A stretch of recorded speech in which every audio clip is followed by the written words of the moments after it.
Lord Macaulay का आपको नाम याद रखना है कि लॉर्ड मैकाले द्वारा प्रस्तुत प्रारूप पर ही आईपीसी हमारा बना हुआ है।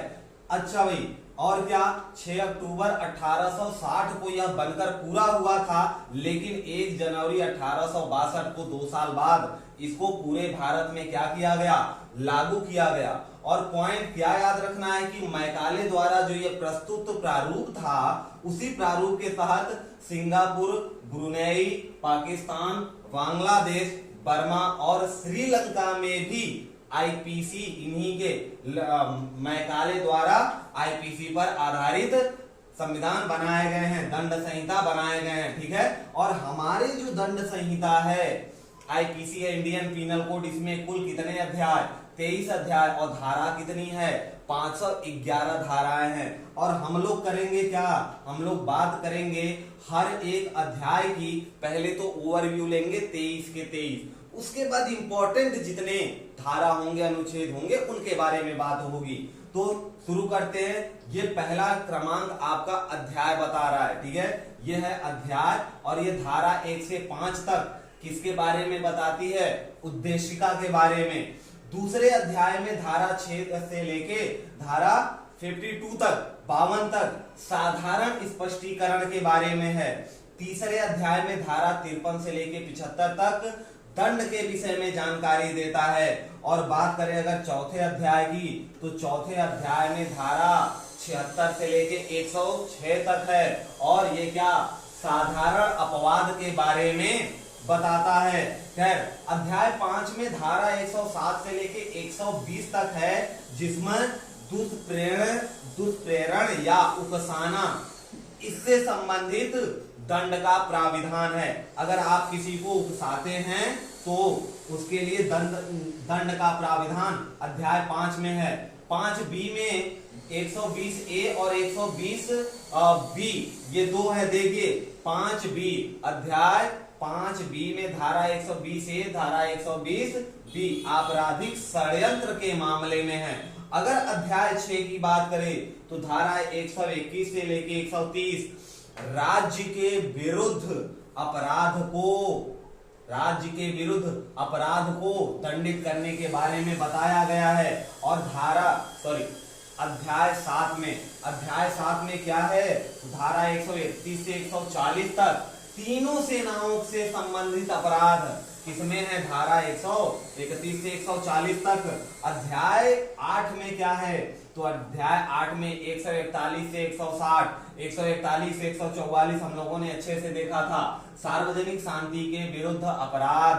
सार्वजनिक, अभी हर एक धारा को हम लोग अलग अलग पर्टिकुलर देखेंगे। ठीक है, और किस अपराध में कितनी सजा होती है, ये भी कुछ पॉइंट्स पर बात होंगी। खैर, अध्याय 9 की बात करें तो धारा 161 से 171 तक लोक सेवकों के द्वारा या उससे संबंधित अपराध के बारे में दंड का प्राविधान अध्याय 9 में। और अध्याय 10 की बात करें तो धारा 172 से 190 लोक सेवकों के विधि पूर्ण प्राधिकार के विरुद्ध अवमानना का जो दंड का प्राविधान है अध्याय 10 के अंतर्गत है। और अध्याय 11 की बात करें तो धारा 191 से लेके 229 तक, ये अध्याय 11 के अंतर्गत। इसमें क्या है भाई, झूठा सच वाले साक्ष्य वाले अपराध हैं। ठीक है, झूठे साक्ष्य वाले अपराध, अगर आप झूठे साक्ष्य प्रस्तुत करते हैं, प्रमाण प्रस्तुत करते हैं, तो धारा अध्याय 11 के अंतर्गत आपको सजा मिलेगी। अगर अध्याय 12 की बात करें तो धारा 230 से 263 तक सिक्के व स्टाम्प से संबंधित जो भी अपराध हैं वो अध्याय 12 में धारा 230 से लेके 263 तक। और आगे बढ़ते हैं 13वें अध्याय पे, तो 13वें अध्याय में धारा 264 से लेके 267 तक नाप तोल से संबंधित अपराध, किसे भाई, नाप तोल से संबंधित अपराध। और चौथे अध्याय की बात करें तो धारा 268 से 294 है। क्या 268 से 294, तो लोक स्वास्थ्य सुरक्षा सुविधा नैतिकता आदि से संबंधित अपराध। ठीक है, किससे? लोक स्वास्थ्य, सुरक्षा, सुविधा, नैतिकता आदि से संबंधित अपराध। और अध्याय 15 पे अगर आएंगे तो अध्याय 15 पे धारा 295 मिलेगा, 96, 97, 98 मिलेगा, जो आपको धर्म संबंधित अपराध से दंडित करेगा। ठीक है, अध्याय 16 में धारा 299 से लेके 377 के बाद तक वर्णन किया गया है। इसमें मानव और उसके शरीर को प्रभावित करने वाले अपराधों का वर्णन किया गया है। ठीक है, इसमें अध्याय 16 में। अध्याय 17 में 378 से लेके 462 तक संपत्ति को प्रभावित करने वाले अपराध। किसको भाई? संपत्ति को प्रभावित करने वाले अपराध। और 18 अध्याय में धारा 463 से 489 तक दस्तावेजों से संबंधित जो भी अपराध होंगे, अध्याय 18 में धारा 463 से लेके 489 तक। ठीक है, अगर हम अध्याय 19 की बात करें तो अध्याय 19 में 490 से लेके 492 विश्वास में सेंध लगाने से संबंधित अपराध। विश्वास में सेंध लगाने से संबंधित अपराध, धारा 490 से 492। अध्याय 19। अध्याय 20 में क्या है? धारा 493 से 498 विवाह संबंधित अपराध। हम पहले ही बोल दिए हैं कि अभी हम लोग शब्द करिए, आगे हम लोग बारी बारी से सबके बारे में देख लेंगे। ठीक है, अभी क्या कर रहे हैं कि पूरे 23 अध्याय का ओवरव्यू ले रहे हैं। और 21वें अध्याय में धारा 499 से 502 है, और किसका है? मानहानि का है। 22वें अध्याय में 503 से 510 है आपराधिक अपमान का, और 23वें अध्याय में सिर्फ 511 है अपराध के प्रयत्न करने पर 23वें अध्याय में धारा 511 लगता है आखिरी। ठीक है, अब चलते हैं 2-4 पॉइंट, 2-4 ऐसे पर्टिकुलर देख लेते हैं एक एक करके धारा। तो 22 धारा चल संपत्ति की परिभाषा देता है, और धारा 67 जुर्माना न भरने पर सजा का प्राविधान। धारा 67। ठीक है, धारा 76 विधि द्वारा आबद्ध होते हुए किया गया कार्य अपराध नहीं है। ठीक, जैसे क्या कि अगर किसी अनियंत्रित भीड़ पर पुलिस द्वारा चलाई गई गोली अपराध नहीं है। क्यों नहीं है? क्योंकि यह विधि द्वारा आबद्ध है। ठीक है, पुलिस की जो सेवा है वो विधि द्वारा आबद्ध है। ठीक, अब आगे बात करते हैं कि धारा 77 क्या है? तो 77 में न्यायिक कार्य करते हुए अगर न्यायाधीश से गलती हो जाती है तो वो अपराध नहीं है। ठीक है, आगे बढ़ते हैं और 78 को देखते हैं। तो न्यायालय के आदेश अनुसरण में किया गया कार्य, न्यायालय अगर कोई आदेश देता है उसके आदेश के अनुसरण में किया गया कोई कार्य अपराध नहीं होगा। बहुत सही। और बढ़ते हैं धारा 81 पे। तो आवश्यकता के सिद्धांत कैसे?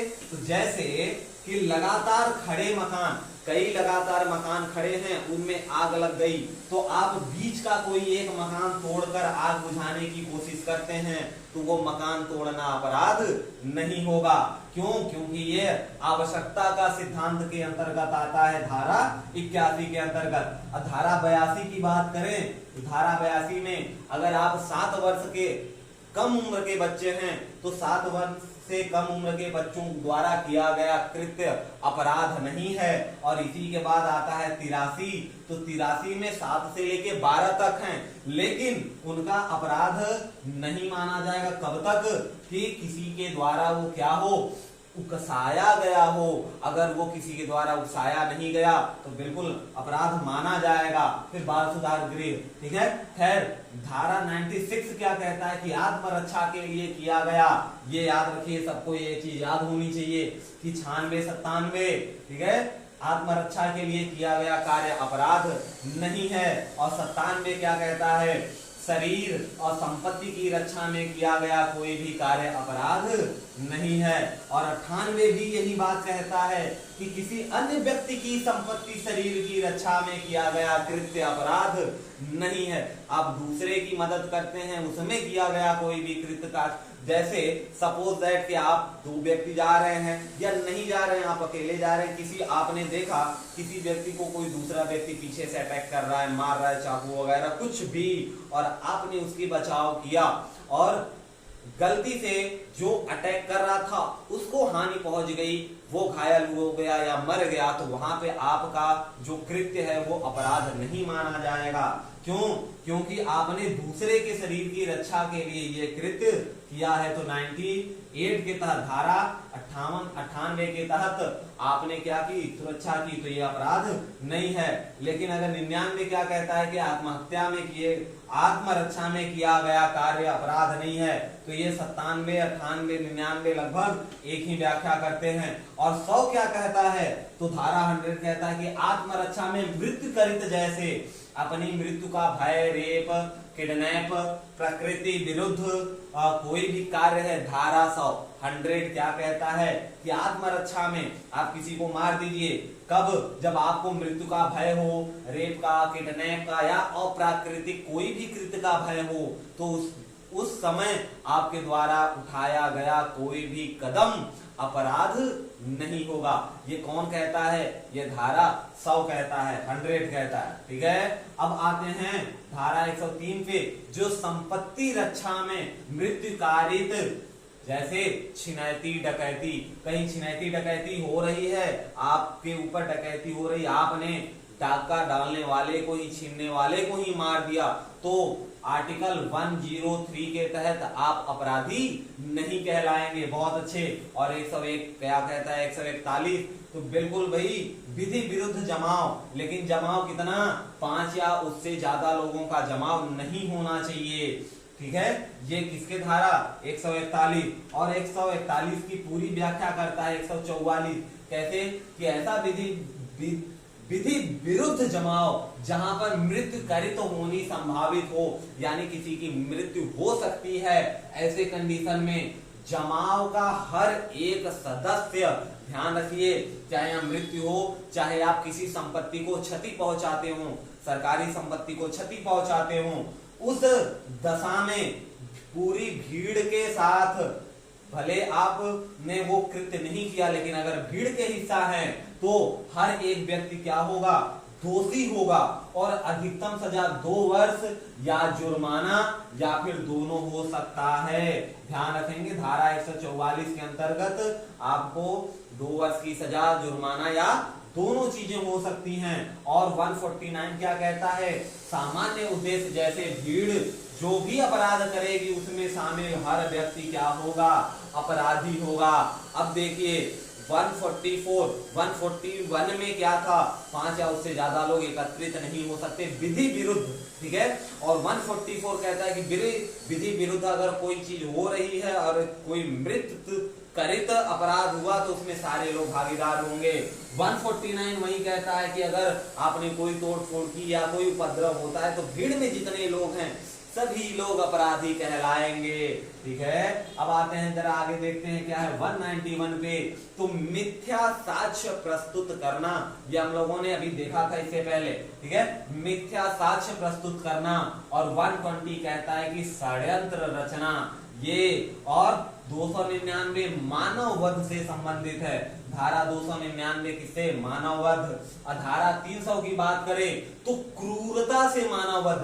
देखिए, मानववध और क्रूरता से मानववध, इसमें क्या है भाई? मानववध में आपको 301 में 10 साल की सजा है, धारा 301 में 10 साल की सजा है। लेकिन अगर आप क्रूरता से मानव वध करते हैं धारा 300 में, तो धारा 302 के तहत हत्या का दंड न्यूनतम क्या होगा?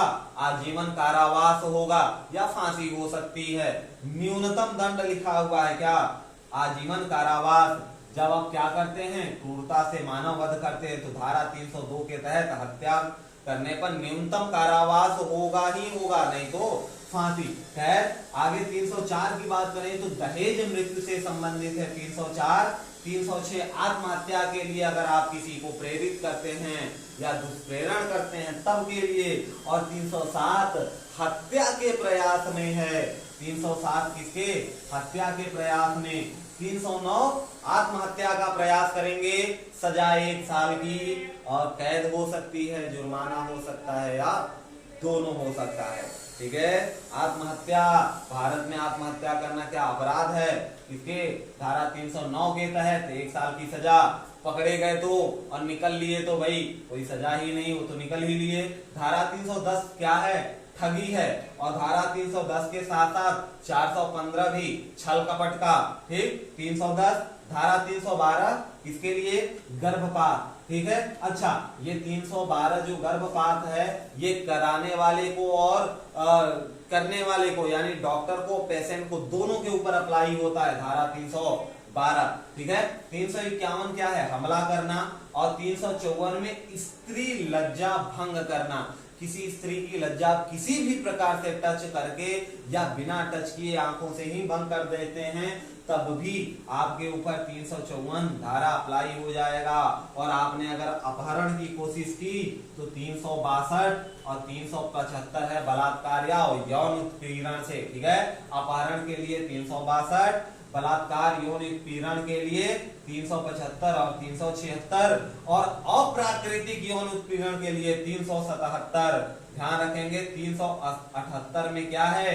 चोरी के लिए आपको 378 में बताया जाएगा कि कौन सी चोरी अपराध है, कौन सी चोरी अपराध नहीं है। यहाँ देखिए 75, 76, 77 ये तीनों बलात्कार से संबंधित हैं अप्राकृतिक कृत्य से। ठीक है। 378 में क्या है बताया जाएगा कौन सा अपराध चोरी है कौन सा नहीं। और 379 की बात करें तो चोरी के लिए दंड है। 390 में चोरी कब लूट है, 392 में इसकी दंड का प्राविधान है। ठीक, 390 में चोरी कब लूट कहलाएगी और 392 में इसके दंड का प्राविधान है। 391 में लूट कब डकैती होगी और 395 में इसके दंड का प्राविधान है। 396 में हत्या सहित डकैती या डकैती के दौरान हत्या हो जाए या डकैती करें और हत्या भी कर दें तो 396। और धारा 412 छीना झपटी और धारा 415 छल कपट। अभी 310 के साथ कौन? छल कपट 415। ठीक है। 412 है छीना झपटी और 415 छल कपट करना। और गृह भेदन के लिए 445 अप्लाई होगा। अगर पति पत्नी में से दोनों में से कोई भी जिंदा है और व्यक्ति दूसरे से विवाह कर रहा है तो उस समय चाहे पति हो चाहे पत्नी 494 धारा अप्लाई करके उसे अंदर डाल दिया जाएगा। ठीक है। और 498 दहेज प्रताड़ना से संबंधित है। दहेज प्रताड़ना से संबंधित है क्या? 498। तो आई होप कि आपके नजरों के सामने से एक बार पूरा आईपीसी घूम गया होगा। अब पूरा का मतलब मेन वो पॉइंट जो एग्जाम की दृष्टि से इंपॉर्टेंट हैं और खास तौर से वो जो हर एक व्यक्ति को लगभग पता होना चाहिए। ठीक है। तो कैसा लगा जरूर अपना फीडबैक दीजिएगा, लाइक करिए, शेयर करिएगा ताकि अगली बार हम आपसे फिर मिल सकें। सब्सक्राइब जरूर कर लीजिएगा। और अगर आप किसी भी चीज की वैकेंसी की तैयारी कर रहे हैं और आपको चीजें सही लगती हैं या आपको अपने हिसाब की कोई भी चीज चाहिए तो आप हमें बिल्कुल कमेंट करके बता सकते हैं। ठीक है। मिलते हैं फिर। जय